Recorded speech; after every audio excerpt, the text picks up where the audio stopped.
Dear viewers, welcome back to English B Honeysuckle Unit 10. We are in the midst of discussing the story, The Banyan Tree. We will discuss part 2 in today's class. Before getting on with the lesson, here are a few points for you to know. Recalling the previous lesson, explanations of keywords and phrases, comprehension questions with answers, and summary of the paragraphs discussed.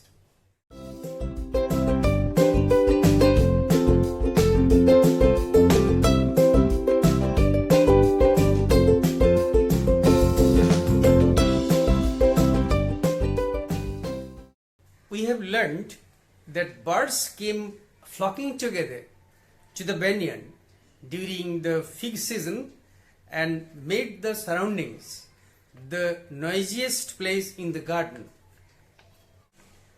What was the persona's activity there?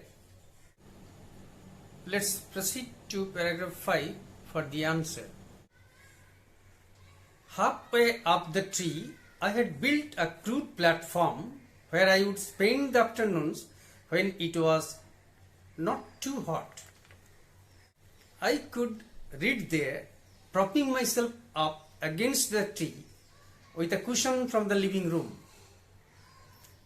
Treasure Island, Huckleberry Finn, and the story of Dr. Dolittle were some of the books that made up my banyan tree library.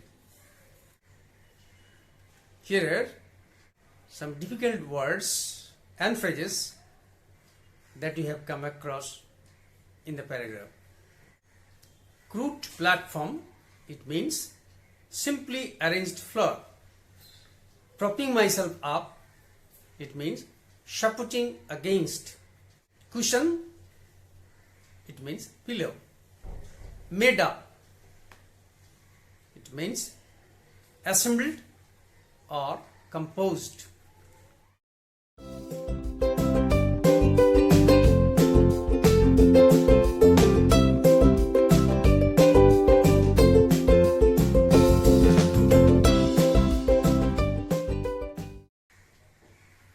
Here is a set of comprehension questions with answers. 1. Where did the persona build his platform? The persona built his platform halfway up the tree. 2. Why did he take the cushion from the living room? He took the cushion so that he could sit comfortably against the tree.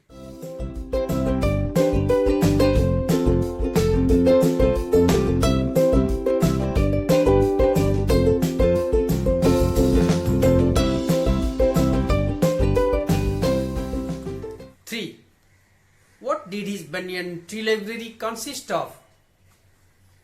His banyan tree library consisted of Treasure Island, Huckleberry Finn, and the story of Dr. Dolittle. 4. When did the persona spend the hours in the tree platform? The persona spent the hours in the afternoon when it was not too hot.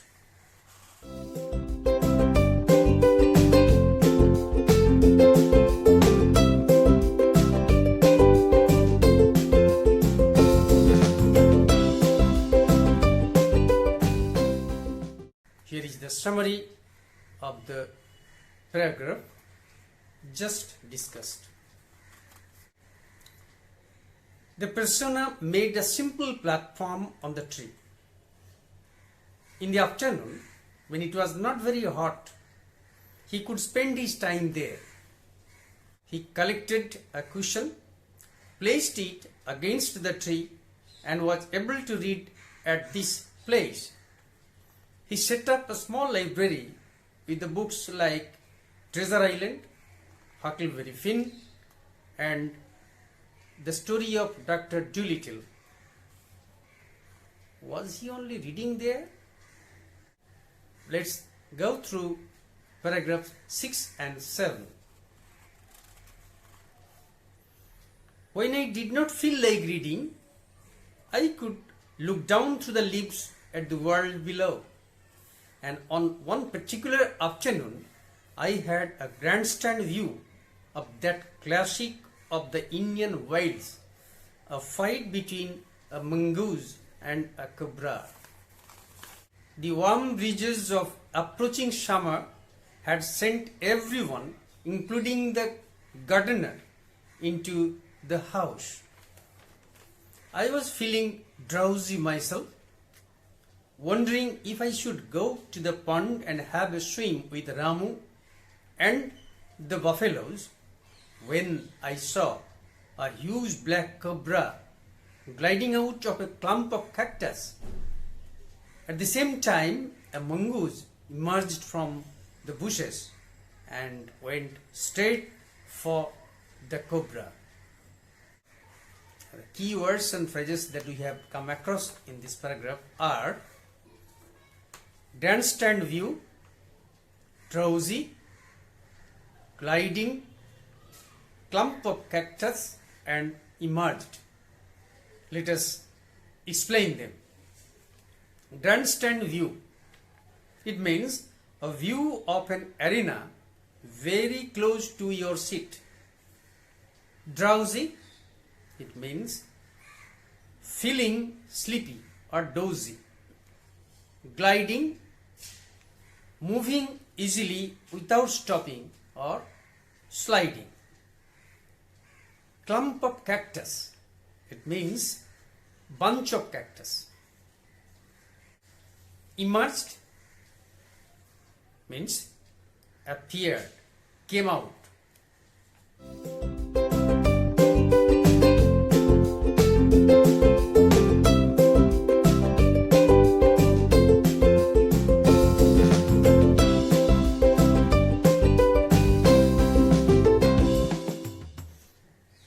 Here is a set of questions with answers to comprehend the paragraphs under discussion.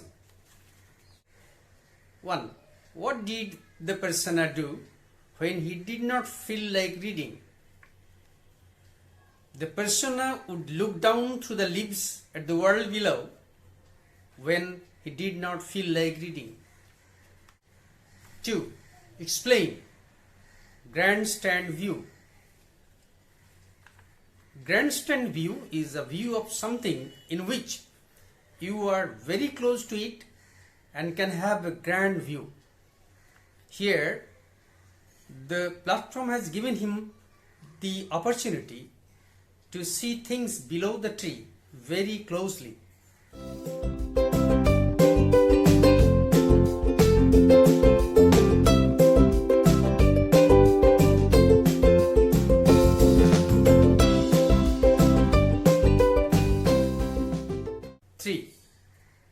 What grandstand view did the persona have? He had a grandstand view of a fight, a classic one of the Indian wilds, between a cobra and a mongoose. 4. Why was everyone keeping indoors? Everyone was keeping indoors for escaping the warm breezes of approaching summer. 5. How was the persona feeling that special afternoon? The persona was feeling sleepy. He was thinking if he should go to the pond to swim.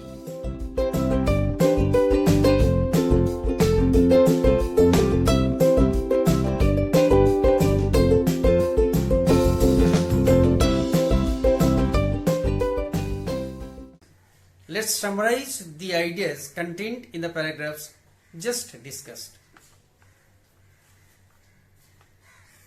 The persona would look down at the earth below when he had no mind to read anything.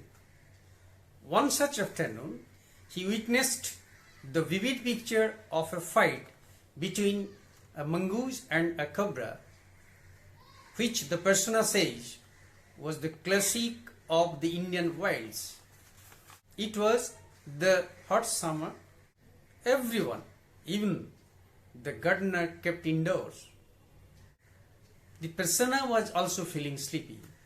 He was thinking whether to visit the pond to swim with Ramu and the buffaloes when he noticed a big black cobra emerging out of a clump of cactus and a mongoose from the bushes almost at the same time. The mongoose went straight to the cobra. Let's go through paragraphs 8 and 9 to know what happens next. In a clearing beneath the banyan tree, in bright sunshine, they came face to face. The cobra knew only too well that the grey mongoose, 3 feet long, was a superb fighter, clever and aggressive. But the cobra too was a skillful and experienced fighter. He could move swiftly and strike with the speed of light. And the sacs behind his long sharp fangs were full of deadly poison. It was to be a battle of champions. Hissing defiance, his forked tongue darting in and out, the cobra raised 3 of his 6 feet off the ground and spread his broad spectacled hood. The mongoose bushed his tail. The long hair on his spine stood up. The words and phrases that we have come across are clearing, superb fighter, aggressive, sacs, sharp fangs, jutting in and out, and defiance. Let's explain them. Clearing. It means an open space in a forest where there are no trees. Superb fighter. It means excellent competitor or combatant. Aggressive. It means offensive or ready to attack. Sacs. It means a part of animal or plant shaped like a bag. Sharp fangs means long sharp teeth as of a snake or dog. Darting in and out, it means moving in and out. Defiance, it means bold disobedience or open resistance.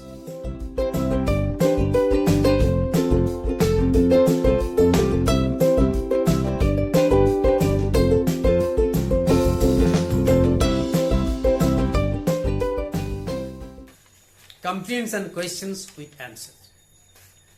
1. Who and why did they come face to face? The cobra and the mongoose came face to face to fight. 2.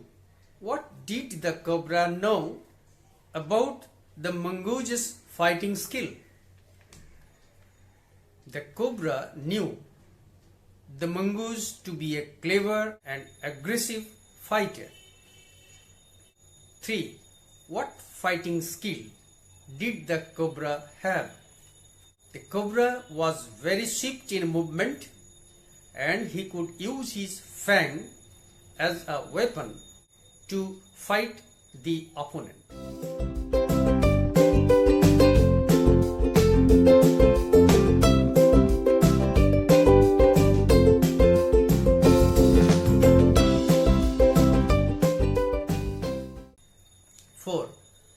How did the cobra defy the challenging mood of the mongoose?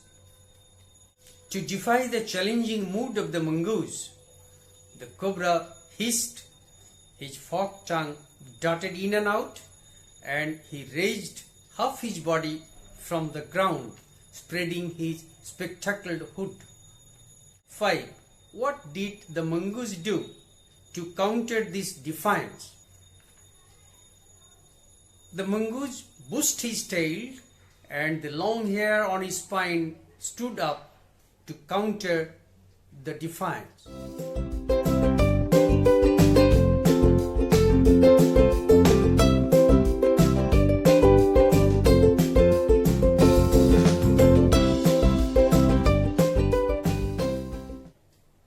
Here is the summary of the paragraphs discussed. Both the cobra and the mongoose came face to face in a clearing under the banyan. The cobra was fully aware of the mongoose's super fighting skills. He himself was also an experienced fighter and was swift in movement with long, sharp, deadly poisonous teeth. Thus, it would be a battle between two champs. Making a hissing sound in its defiance and darting his tongue quickly in and out, the cobra raised himself from the ground and spread his spectacled hood. The mongoose too showed his readiness to fight. He brushed his tail and hair on his spine stood on end. This much is for today. We will be back with part 3 in the next class.